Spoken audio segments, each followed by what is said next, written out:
Hello YouTube, it's Lion here with Hobbies of Man once again, and today we are doing another light novel review. Today we're going to be reviewing Didn't I Say to Make My Abilities Average in the Next Life, right?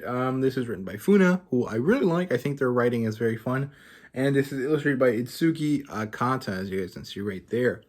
The publisher here is Seven Seas, and the demographic here, at least for the manga adaptation of this, is shonen. The genres here are comedy, fantasy, isekai, and cute girls do cute things, maybe, which is like moe. I don't really think that that's a specific type of genre, but I think that it is kind of like a pervading trope throughout a lot of stuff. So yeah, this does have an adaptation, a manga and an anime, and as far as I can tell, both of them are pretty good. I think the anime deviates from the light novel, but I think it follows the proper Naru source material from the website where this was published, so I think that that's why the differences exist.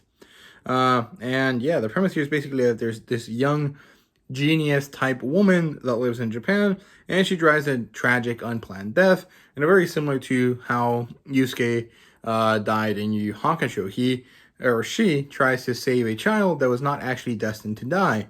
And so because of this oversight, the god that is in charge decides to give her a recompense. She is allowed to be reborn somewhere else, and given a boon, right? And she, because she grew up very like special, and she didn't actually get to be friends with anyone because she was so special that everyone kind of stayed away from her.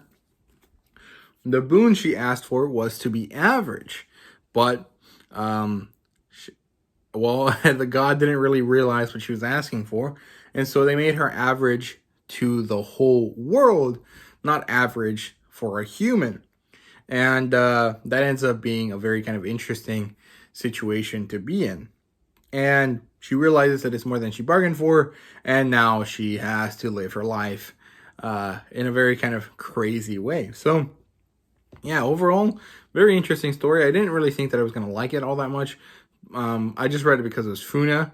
But I actually did end up liking it. It's very relaxing, even though it has some elements of tension here or there. It is mostly childish, kind of like teenager-esque kind of tension that really is kind of fun to laugh at after the fact, because it's like, damn, these kids are so stupid. And in fact, most of it is actually just being very cutesy and very kind of lovable between all of these characters as she tries to live her life as someone that is average but is really anything but, right? So yeah, the plotline here is pretty great. It's very nice and easy to understand. There's a very good simple isekai introduction, and as is kind of standard for Funa, she actually ends up kind of, or they, I don't know if they're a woman, I'm guessing they're a woman. I'm pretty sure they're a woman, but I'm not exactly sure. But they take the time to kind of develop this somewhat scientific reason for why the god exists and why they can kind of send people elsewhere. And in this case, it's that there's this basically higher being that is able to kind of control things and is doing things and experiments on a certain world, which is the one she gets sent at, in order to do so. There's this kind of talk about every creature bending to entropy and how only some creatures are able to kind of deviate from that path only very briefly, right? And it's actually very interesting. Then we get this quick development of the early life of the character. Her real name was Misato, I think, and then her first name in the world was Adele, and then she actually ends up going by Mile for the rest of the book, and I'm guessing for the rest of the story.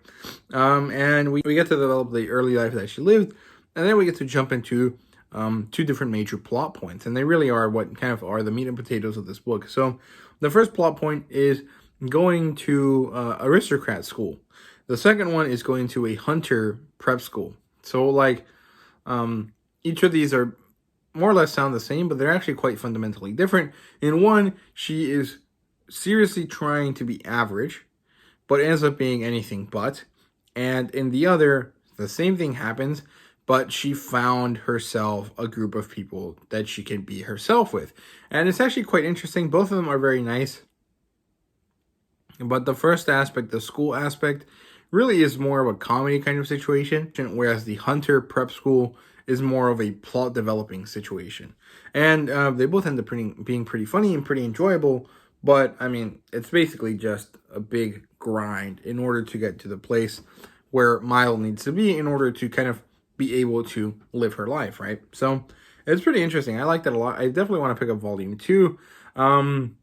But this is really not a priority for me. I think that it's good and it's enjoyable, but it kind of fits into a specific type of role that I really appreciate, but isn't something I absolutely need all the time, which would be this kind of like, how do I describe it?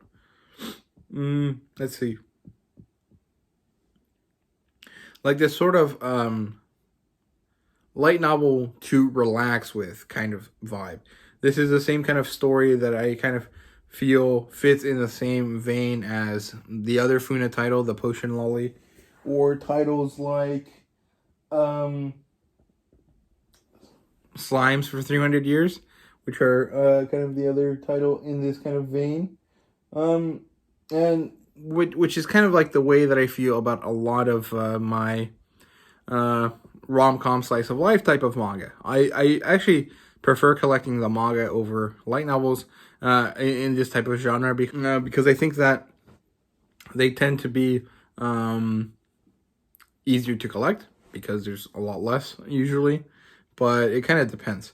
In terms of characters, I think the main character, Misato Adele Mile, whatever you want to call her, is very much a Moe MC. She kind of is just there to be cutesy and kind of exist in the plot, but of course that's what all characters are more or less meant to be.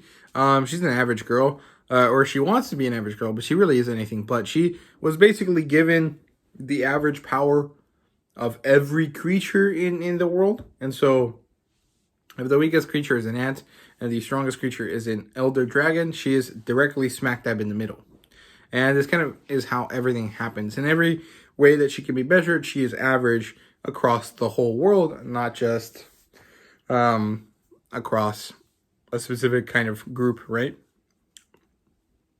So it's pretty interesting. She also has a couple of school friends. The school friend for the school subplot is Marcella. And then the girls that she meets at the hunter school are Pauline, Mavis, and Reina. And they're her hunter friends. Pauline is a healer. Mavis is a swordswoman. And Reina is a wizard. And she is very feisty. And I think that she's actually a very cute character. I like her a lot. In terms of world building here, I think it's pretty good. The god and the crazy world setting is pretty interesting. Magic exists because of god level nanotechnology, and maybe Mile, can directly interact with them because she has the authority to do so, like the clearance to do so. But most people can't, and so they actually can't develop their magic past a very basic certain point. Other than that, I think the magic is cool because the way it logically works is very interesting. It's not just about having some amount of mana to use, right? It's about your ability to project your thought onto the world and so give a kind of energy boost to the nanotechnology that exists in people in order to bend reality in that way. Very, very cool. The setting is also kind of medieval Renaissance. I would think Renaissance is probably better than medieval, but it's definitely in that kind of like old-timey European kind of style, which is pretty standard for isekai light novels. And in terms of art, it's very cute. It's very adorable, and it's very appropriate for this type of series. I think it's very well done. So there you go. That's pretty much all there is to it there. Let's see. I think they have one where it's all her friends. Yeah, there you go. That's Pauline, Mavis, and Reina. So there you go. And yeah, in terms of fan service, there really isn't any yet, and I don't really think that there's going to be any anytime soon. I'm sure that there's a lot of kind of like lolly, moe, fan servicey kind of aspects that can definitely happen, but I think that that's going to be kind of kept away from because Funa isn't really the type of author that really pushes that very much, at least from what I've seen of them, so it probably is going to be a while before it ever gets to that point, right? So, yeah. That's basically it. In terms of rating, I would say this is a 4 out of 5. It was very fun and a very enjoyable read. I definitely will read more, but I don't know when that exactly it will be. So yeah, I definitely recommend this title. I think that it's very good. And other than other Funa stuff, I don't think that there's anything too similar that I can think of. Slime Isekai, or like not the Slime Isekai with Remuri, but the other one, the I've Been Killing Slimes for 300 years. I think that one is probably the closest to this that isn't another Funa title. So I think that it would be pretty good to check that out if you like this, or check this out if you like that. So yeah, that's it for me. I hope you guys enjoyed, and see you guys later.